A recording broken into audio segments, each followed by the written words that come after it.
Ryan Sunglia of BoxingScene.com here with Elijah Garcia, middleweight contender.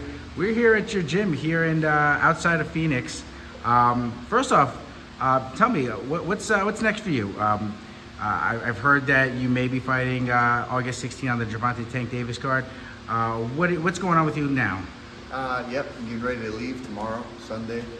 Should be fighting on that Tank Davis card.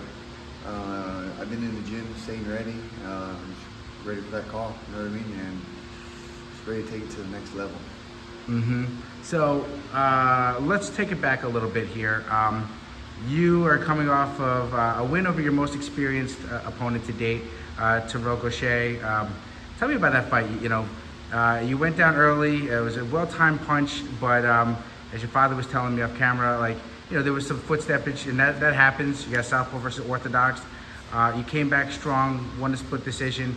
Tell me, what did you take from that fight?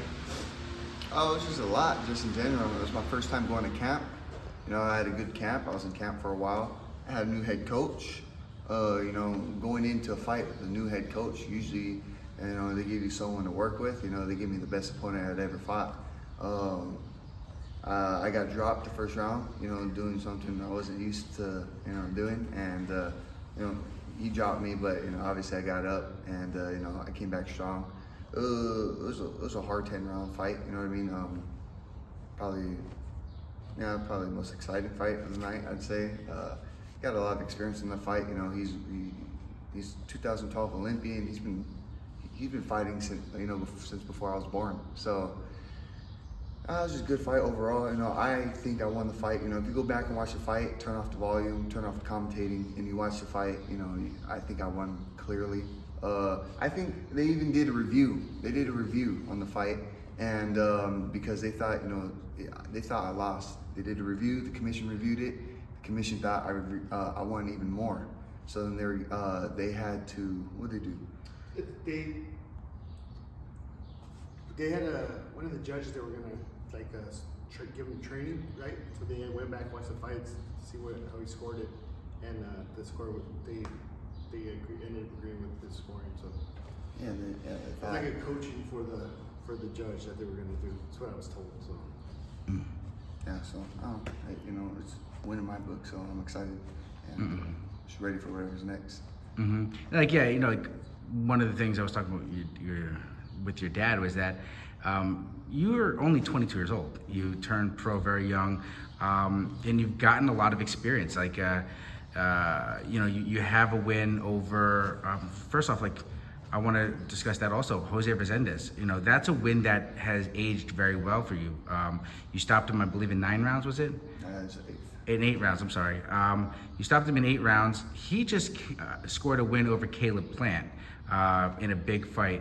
Tell me about what your thoughts were on that in that fight, and just what that win means to you now. Didn't really mean nothing to me, to be honest. I'm happy for Armando. I'm cool with Caleb Plant. Caleb Plant's real cool with me. But I just think, the styles, I wanted to see Armando win, just because we had fought and we have history together. So, I'm happy for Armando. I remember when I fought him, it was tough. Non-stop punches, non-stop pressure, and it's just, if you're not prepared for it mentally, you'd beat anybody. So I'm happy for Armando. It's a great win for me. I feel like you said, I'm only 22 years old, and I fought lots of contenders. You know what I mean? For only being 22, everyone I fought has been in the top 10 at least, and it just proves I'm a little bit different than these other guys. You know what I mean? So I don't know. A lot of the fans or the critics, have a lot to say, but I think it's a lot different when you're typing behind the keyboard. No, absolutely, I understand.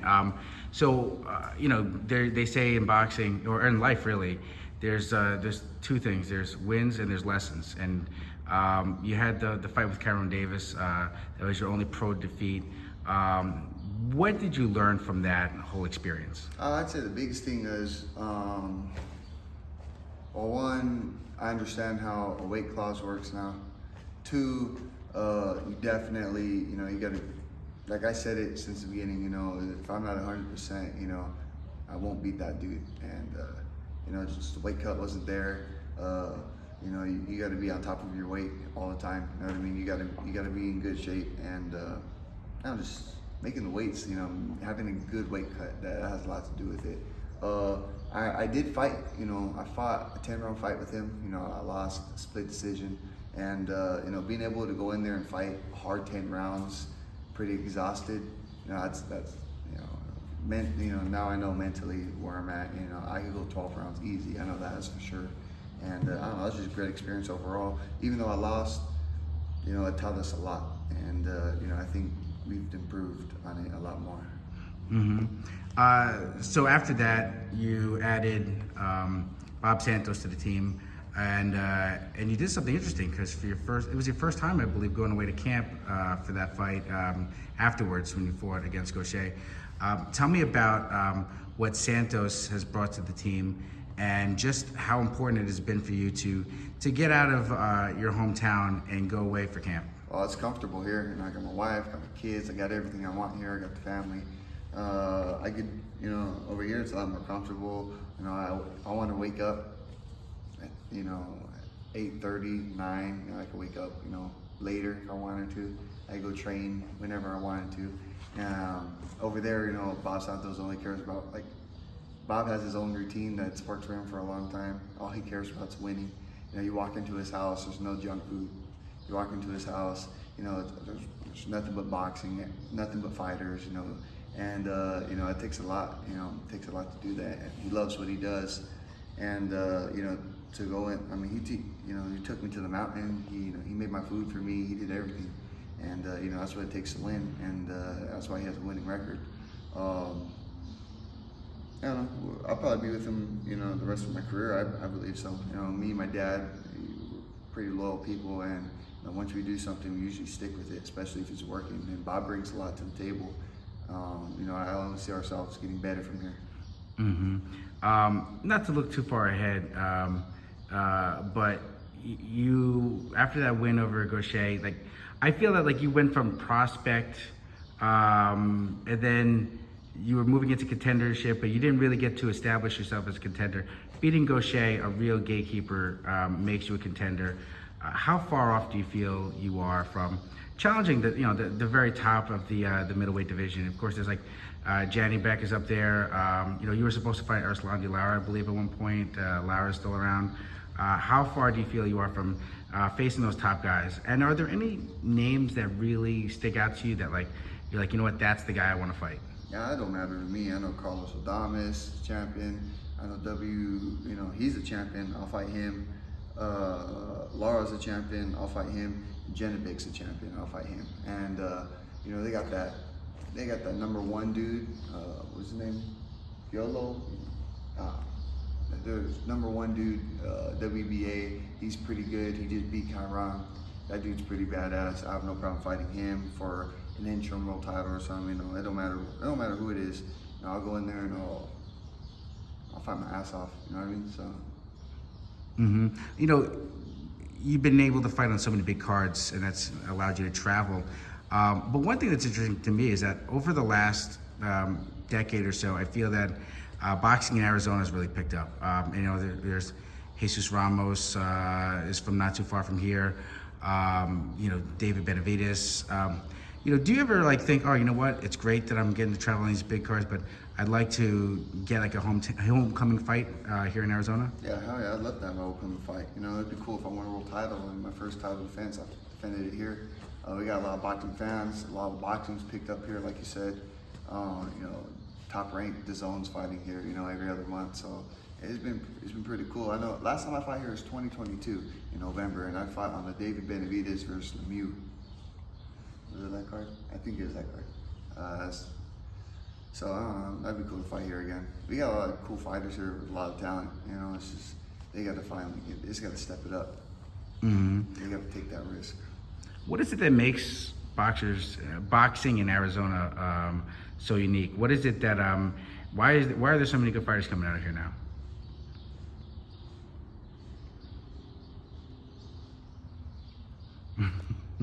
Me personally, so boxing's been big here. You figure you go back from Carbajal. There's a reason why Mike Tyson trained here. You know what I'm saying? You have Carbajal. BJ Flores. Well, BJ Flores was here as an amateur. He lived here for quite a while. Jesus Gonzalez, which is his uncle, he hasn't fought for a while, but he was another badass. He was badass. He was a very good amateur as well. There's a bunch of guys. I think maybe, I don't know if it's because we're close to Mexico, you know what I'm saying? So we get a lot of fans, a lot of Mexican fans, and there's a lot of good fighters here. Like Eli fought quite a few of the guys coming up in the amateurs, and they just got to take that risk. You know, they got to go take that risk to, you know, be the B side and come up with an upset. But everyone's real protective of their record. You know what I mean? So. I think a lot of it's like you mentioned. A lot of it's the fans. You know, like you have these guys trying to be great, trying to be champions, and they take one loss, and it's not even a bad loss. It's, you know, they take a loss and then like, oh, that guy sucked anyways. He's no good. He's trash. Like with my football team's been losing since I've been born, and I'm still a fan. And like a lot of these boxing fans, like you see a good fighter and you like him, he loses, like he's done. I still like Errol Spence. Errol Spence is my favorite fighter. You know, he lost to Crawford, but you know, he's still my favorite fighter. You know, he goes out there and fights his ass off. So, you know, people that never fought before. You know, a lot of these fans, you know, they ruin the sport. They're talking about the fighters not wanting to fight people. You know, well, fighters scared to lose because one loss, you know, you might not see them again. Well, as a Knicks fan, I can appreciate your takes on this. You know, another thing I find interesting is that you know, you mentioned like, you know, close to Mexico, and you know, Mexican fans are some of the best fans in the world. Like, I mean, if there's a Mexican fighter on the card and there's Mexican fans in the crowd, that crowd's going to be the loudest. That's going to be the loudest fight of the night. You know. Resendez, remember about Resendez? Resendez had like 60 people with him. It was ridiculous, right? I had a lot of people too, right? But it's still like they all come from Mexico. They all come from where he's like 12 hours from here, huh? And they all come, show support, show love, just like that, snap a finger. So when he fought Planet too, they said there was tons of Resendez fans. They all from Mexico. They're there to support him. And to be honest, they're really great people. Yeah. They loved Elijah when Elijah fought him. Even after the fight, they were real gracious. Before the fight, you know, they're like, yeah, that's gonna be a great fight. During the fight, they were excited. And after the fight, we went back and we were all saying hi to each other. You know, there's, you know, they don't take it personal, and that's how the sport should be. You know, I fought some people afterwards to take it personal, and you know, the families want to get into it. You know, it's just business. You know, I mean, it's curious. Like, you know, your father, of course, was a boxer. You have so many people in your family that were boxers. Talk to me about that. The bloodlines that you have in boxing. It seems like everyone you're related to has been a boxer. I'm a fourth generation on my dad's side. My dad fought. His dad fought. My grandpa's dad fought. So you know, it's kind of it is cool. It's not kind of cool. It is cool. You know, hopefully I'll be the first one to be a world champion on both sides of the family, and yeah, hopefully I'll put it into it. I'll be the last fighter. You know what I mean? That's done for. I don't want my kids to fight or my grandkids to fight. Nothing. It's a tough sport. You gotta be mentally strong for it, and if you're not, you won't make it too far. You know, you mentioned being mentally strong. You turned professional at 16 years old, right? You went down to Mexico and you were fighting grown men at 16 years old. Tell me about what that process was like. You know, you went from being in the amateurs where, you know, you had the 2-minute rounds, I believe, still at that point. Yeah, the last tournament I had, I fought like 2:30. I don't know, I fought 2:30 or 3 minutes. I made it to the semifinals, and then I believe I lost to. Cuban kid. Yeah, I lost to this kid from Alabama. I forgot his name, but he's pretty badass. He's a badass dude. And then, yep, I turned pro 16, went to Mexico. And the crazy part is, like, I remember signing, you know, okay, you're gonna fight this dude, right? And the next thing you know, a bus full of workers hop off. They're like, okay, which guy do you wanna fight? It's cool, right? And my dad's like, we want the biggest one. And he was like, okay, if you can't beat this guy, you probably shouldn't be fighting. We did that like 4 or 5 times, and then finally came back over here. But fighting in Mexico sucked. I remember the first time I came, I made weight. Second time I came, I made weight. everyone I fought just got bigger and bigger and bigger. So I was like, I'm not even fighting at 154 pounds, you know, I'm not even gonna make weight no more. Sure enough, you know, that's what happened. And I came back to Arizona, started fighting at 54 again, had like 2 fights at 54, and I moved up to 160. I mean, it's like, from what I understand, like you had an interesting decision to make because you were a very good amateur, and then you become a father, and you have to like really like lock in. What was that decision like? You know, saying, hey, you know what? I've been doing this boxing thing in the amateur side for a while. Now I got to do it for real. Oh, I never I wanted to be an athlete. You know, I was pretty good at baseball. So I knew I wanted to be an athlete. School wasn't really my thing. I didn't finish high school. So as soon as I got the opportunity to not go to school no more, I kind of took it. And it was pretty much, okay, well, it's either boxing, that's all you got, you know what I mean? And I'm a pretty hard worker. You know, I have no problem working. And, you know, every time I step in the gym, I have no problem giving it my all. You know, I promise you, you ask Bob Santos, right? He was tripping at how hard I work. You know, like, every time I step in the gym, I train as hard as I can. There's no point not to. And that's no matter what I do. Like, you catch me at the ranch, I'm working my ass off at the ranch. And, you know, that's just mentally, that's just why I'm so good. And, you know, I don't know how good I am in this boxing thing, you know, but I do know is nobody's gonna outwork me, and nobody's working as hard as me. And I think that's what's taken me so far. You know, I want to ask you about that too, because that's a really interesting thing I didn't know until I came here.